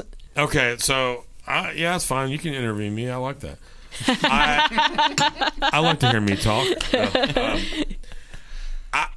The tunes that I like to play and that I call on jazz gigs, although it's hard to consider me a jazz player because I don't have the bebop vocabulary. I just know what was it even? It doesn't have to be anything that you play, maybe, or I don't know, something that you listen to. Well, I mean, I have very specific tunes in mind. Okay, let's hear 'em. One of which is the aforementioned "Tell Me a Bedtime Story." It's just an absolutely beautiful song. Okay, cool. I also really like "Punjab" by Joe Henderson, Wow. as well as another song from that same record called "Serenity." Those are songs that I absolutely adore and I love playing, and they're difficult. Mm-hmm. But the changes are like separated enough from themselves while still kind of having like a common tonality. There's just a lot of options. So, like, for instance, where I sound terrible is in like rhythm changes scenarios, where it's like there's very much a key center, but you're working through the Dude, I feel like I can play 3-6-2-5. giant steps better than rhythm changes. 100%. I can't. I will. hate rhythm I will changes. sound like a bag full of thumbs on a rhythm changes that tune. term. Awesome. Bag full of thumbs. I personally would take rhythm changes over giant steps. Give me giant steps man. all day, every day, because my brain identifies with the disorder. I mean, there's order to giant steps, Yeah. certainly, but it's you can simplify it to 3 tonal centers because they move so quickly that. But whereas with rhythm changes, if you aren't exactly outlining the changes that you guys decide on, with the exception of like in a trio scenario where there's no chordal instrument to give you context, that's so much harder for me. Interesting. Because you have very specific harmonic context over which to say what it is you have to say, and it changes more quickly than something like giant steps where you can essentially generalize key centers in a way. Does that make sense? Am I crazy? I think you can I generalize. thought we were in the nest. Are we not?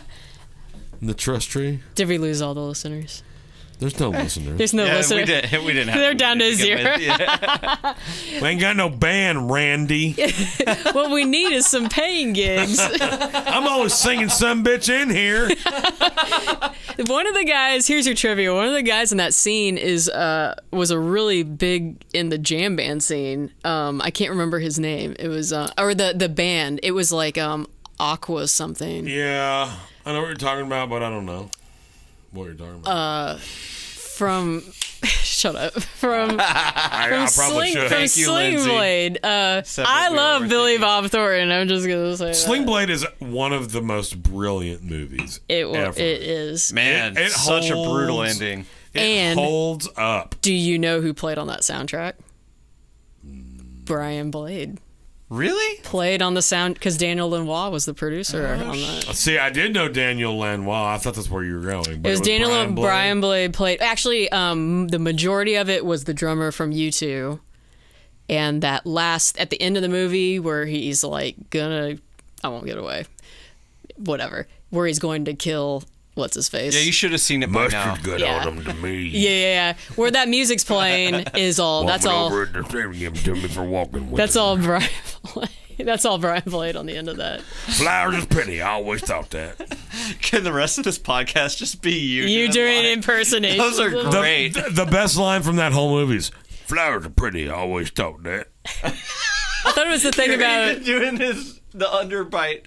I thought it was you the. can only get that sound with your voice if you do it that way.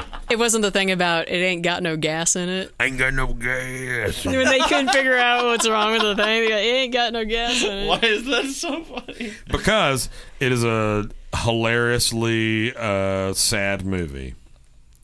It was both funny and very sad at the same time. What was iconic piece of American cinema. I think we can all agree on that. I would agree with that for sure. You had just a moment ago asked me to give my 3 favorite jazz standards, which I have done, and then you asked for Desert Island.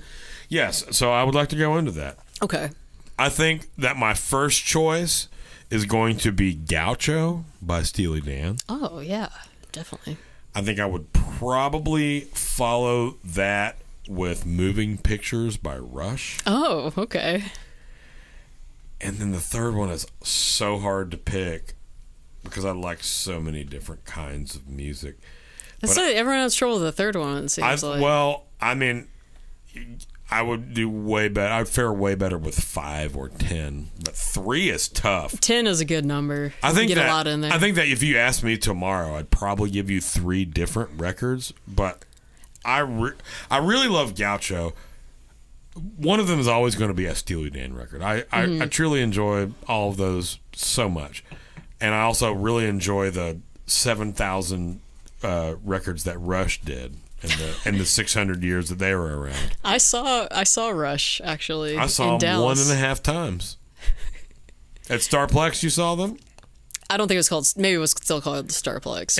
It's called a bunch of things, but I'm from there, and it's forever Starplex in my mind. But that's what it because was when I I'm was a only kid. really aware of like 2 or 3 of the records, I did not know any of the songs except like the first song and the last songs, which was like whatever Tom Sawyer and like Limelight or whatever. Tom Sawyer is on Moving Pictures, and I don't care about It that is. song at all. That's the one Rush album I have. But the deep cuts on that, Camera Eye, Witch Hunt. Red Barchetta. Oh, Red Barchetta is hardly a deep cut. That's one of their singles, but one of my favorite Rush songs. There's so many records that I honestly love all of them. So I'm just gonna the first thing that I can think of for my third record, I think I'm going to go with the Naughty record by Chaka Khan. Oh, interesting. Her second record. Okay. The one with Interesting. it's got Move Me No Mountain and Clouds, and the first one is the one with I'm Every Woman. Mm-hmm. First of all, the first and second Chaka Khan records they're like master classes in musicianship from every position in the band. It's Anthony Jackson, Marcus Miller, Will Lee, James Gadsden, what's his name? The gentleman who died, Ricky Lawson. It's got George Marinelli, and I can't even remember. There's like 6 people at each instrument position. I was like, the rest of this podcast is just going to be you Naming listing people in the shot. Well, I'm like- looking up and like. I'll tell you what I will do, and that is put the album credits for that second record in the comments or whatever section of whatever, the description or whatever. Kiss my ass, but everyone that played. I mean, it's just a laundry list of. I'm just impressed by your knowledge Legends. of Chaka Khan. That wasn't really. Have you ever like- spent any time with the first 2 records of Chaka Khan? I've spent 0 time with any Chaka Khan records. I honestly. I cannot recommend it enough. Those first 2 records are. You're not talking about masterpieces. Rufus. You're talking about Chaka Khan. Correct. Okay. I'm talking about self-titled Chaka Khan, the one with "I'm Every Woman," her arguably still her biggest song, and then the sophomore record, which is I digress momentarily. I mentioned that I watched a British Stevie Ray Vaughan documentary. Yes, you did mention that. And I heard two interesting pronunciations. One was saxophonist for saxophonist, and the other one was sophomore. Yes, because they always emphasize, what is it, the second part of the word or the first part? I don't know. It's like they say saxophonist and sophomore. Saxophonist. Either way, the sophomore record is called Naughty, and I think Anthony Jackson's playing bass on half of it, and that man is just on a different plane. Why are they even mentioning saxophone in a Stevie Ray Vaughan documentary anyway? Because there were some horns on one of the live records. Oh, okay, gotcha. They were going through, first of all, listening to British people recount a Texas blues legend. It's like, I was like, oh yeah, Lloyd Greenwald. You know a lot about the blues. It has been pretty, yeah. Lloyd, I don't know if Lloyd Greenwald's an especially English name, but that is all I could come up with. Sherlock Holmes or... yeah. Who's the guy that does the nature documentaries? Okay, David Attenborough. Yeah, I'd be like listening to David Attenborough. I think Greenwald's a pretty British name. I thought Greenwald was okay, and Lloyd's kind of British, right? Actually, the most British name of all time has definitely got to be Benedict Cumberbatch. Oh, yeah, that's definitely for There's sure. There's never been a more British name, I don't think, ever. Oh, my gosh. Not in ever. I'm trying to think of another either-or question. Oh, so we're back to you interviewing me? I'm here for it. I don't know. love it. Unless you got an interview question. I've exhausted You're all my out of list. your I had a whole questions. list. We went through it all. 3 favorite guitar players of all time. Okay, I'm gonna go with Oz Noy. Interesting. I love the way he improvises and solos more than anybody. Mm-hmm. I like the incorporation of the Eastern tonality and the those different kinds of scales and whatever. And it's really, and I had a lesson with him one time, and someone stole the iPad that I had that in that I apparently didn't. Oh, so you didn't get your lesson? No, I got it. I mean, you don't have the archive. It was a 2-hour lesson, and I was working through it because he was like, "We're going to do this. It's going to cost X amount. I know that sounds a lot. Here's what's going to happen. You're going to come to my hotel room. You're going to bring an amp and a guitar. You're going to bring something to film this with. We're going to talk about and go through all this stuff, and you're going to have this, and you can go back and you can work through it, and I'm going to give you as much as I can. That's why the price is high, and this, he had it all laid out, and it was amazing. Frankly. Nice. So you got your money's worth for sure. I didn't, because there was half of it that I never got to. Oh, because it was a 2-hour lesson. Because your iPad got stolen. Because some punk broke into the van in St. Louis and took my backpack, which had, my iPad was like second generation, so it was worth maybe $60 at most. And what they didn't take from the truck was anything else except the $60 iPad. My bag was leaning up against one of the other guys' bags. You know what was in that bag? 2 laptops and an iPad. Man, that sucks. Yeah. Yeah. I had just restocked my DOP kit for the road with all of my road travel stuff that I take for toiletries. Are you waxing sentimental over I lost shampoo that you lost now? I had just spent like $60 replenishing all of my stuff, and they got a pair of glasses that are irreplaceable. It's a old pair of glasses that were some like Oakley frames that they haven't made in 10 years. They were way overpriced then. There's no chance I'd ever pay that much for them now. Yeah. And I also lost a T-shirt that belonged to my grandfather who has passed away. I lost a bunch of shit that was worth nothing to anybody but me. And all they took was my backpack. And they opened it up, and I can't... You know what? The only remorse I have is how stupid they felt for ending up with nothing that they can make any money off of. Cops were like, "Oh yeah, they were just looking for guns." It's like, okay, why didn't they take the other bag that mine was leaning? So, who's your second favorite guitar player? Yeah. I'd have to say, Shotgun Willie. No, I'm gonna go with Dean DeLeo. Who is that? Remind me who that is. That would be the guitar player of Stone Temple Pilots fame. Yes. I've been listening to a lot of them lately. That's it was hard to not put them in the top in my Desert Island records. You should have. Is I he love the every one one of their records. he played a Marshall and a Vox in stereo? He did a bunch of different things. Mm-hmm. I think my favorite thing about Dean DeLeo is there is instances on every record during a solo where he'll switch sounds 1,000% 3 times. Mm-hmm. Like within a solo, he goes from like Les Paul neck pickup bassman to Vox Strat bridge to resonator with a slide. And it's just like, what is happening? But you know what? Everything he's ever played has been incredibly musical, super creative. All the tones are always there.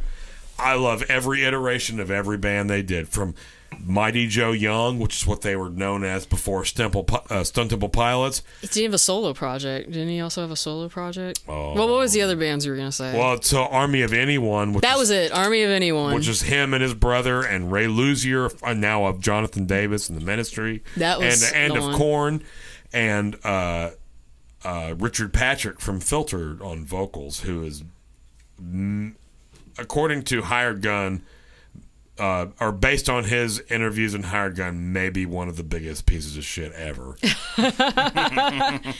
Okay, who's the third guitar player? I think I'm going to have to go with Albert King. Okay, nice. Because he really influenced me, as well as every other blues guitar player that came after him, who also influenced me. Very Texas, right?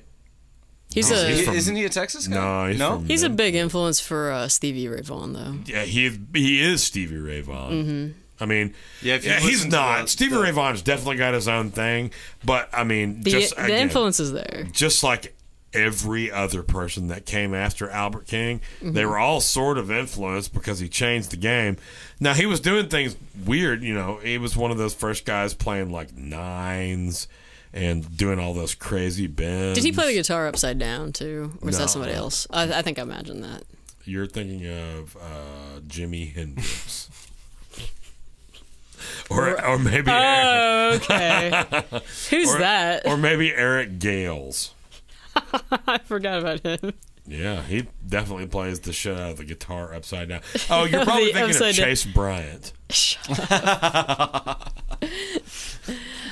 I can't think of anyone else who plays that. I don't know. Guitar. Welcome Kurt back to- Cobain. Kurt Cobain played upside down guitar. Welcome back to Robert is a Dick and Beer. Being mean to the girls on his show. Whoa! I'm not being mean. No, you're not being mean. No, he's mean to the guys too. Yeah. I wouldn't ever do that. Equal opportunity here. Equal opportunity meanness to everybody. Yeah, I certainly. I would feel bad if you about it. weren't being mean to me, because I'm just kidding. Taking such a depressing turn for me as a person. No, we're cool. Yeah.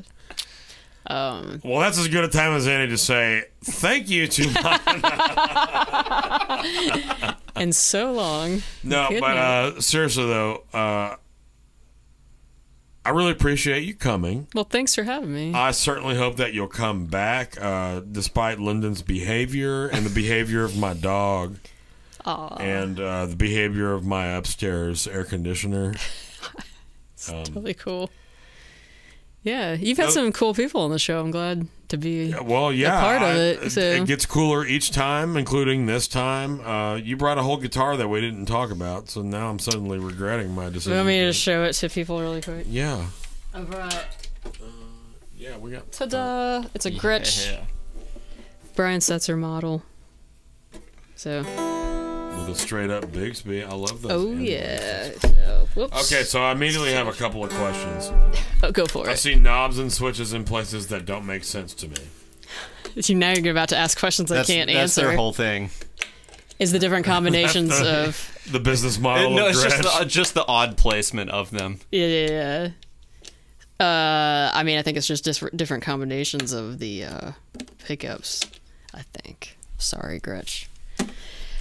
I'll find a link to the Brian Setzer model. The one thing I did change, they come with dice knobs, tone knobs. I did take that. Luckily, they also come with regular knobs, so I took those off. You weren't absolutely enthusiastic I was about not having dice knobs? No, I was not. So I took you- those off and put these knobs on. So. Did you put them next to your Fonzie jacket and jukebox? I think they're in the case. Okay. Wait, no, they're not in the case. I know where they are. But yeah. So I'm immediately noticing the fret wear. Are you noticing that this those are fretboard? tiny frets. They are tiny. It's a strange guitar to kind of. I guess they're all like this, but they're kind of like you can overpick really easily, and it's like, or if you're don't have the right hand control, so you have to kind of get used to that part. Someone told me when I first bought it, they're like, "Oh, you should put flat wounds on this; it'll change your life." And I was like, That sounds like a. I was not into that. That at sounds all. like I'm sorry. Paint yourself into a corner. Yeah. It was very uncomfortable. I was like, I can't deal with this. So I had flats on this 330 for a minute, and it was great for jazz gigs, but you couldn't do anything else with it. I think maybe you could, but to me, it made the action seem way higher. It's just a lot more miserable As a to play. very young man, like teenager in the bands that I was in, I had this 93 Les Paul Studio, and I played 10 to 50 Diodario Chromes and like a rock band. And there's no real reason for it. Yeah. But it sounded cool. Yeah. Other than the fact that I was the one playing it. You said those frets are tiny, which made me think, set that guitar down and feel this frets on this guitar. Okay. Oh, on the 330? No. Oh, yeah, even more.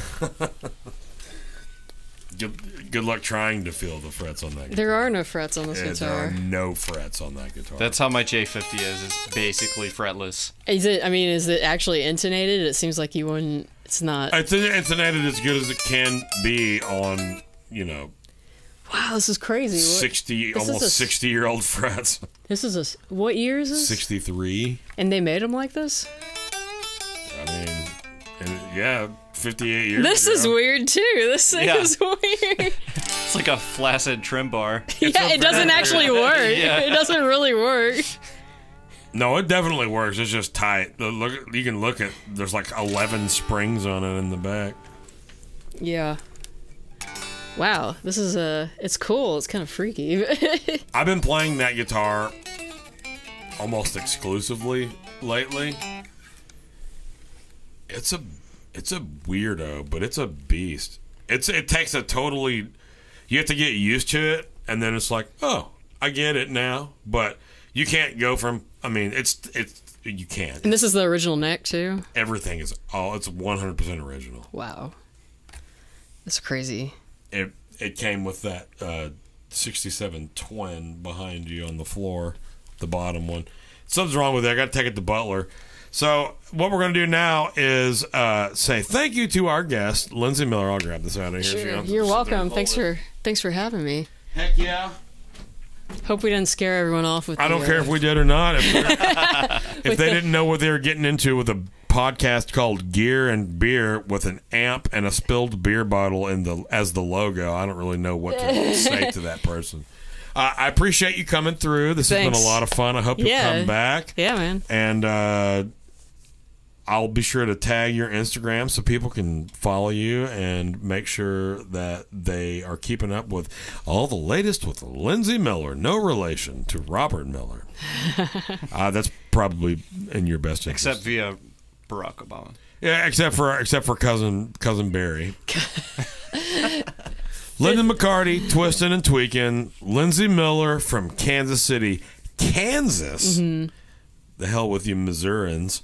Right. Misery? It's Missouri. They say it like Missouri. Of course they do. I know they would, wouldn't they? Freaking rednecks. Until next time, Gear and Beer. See you next time on Gear and Beer. Next time with Gear and Beer. And bye.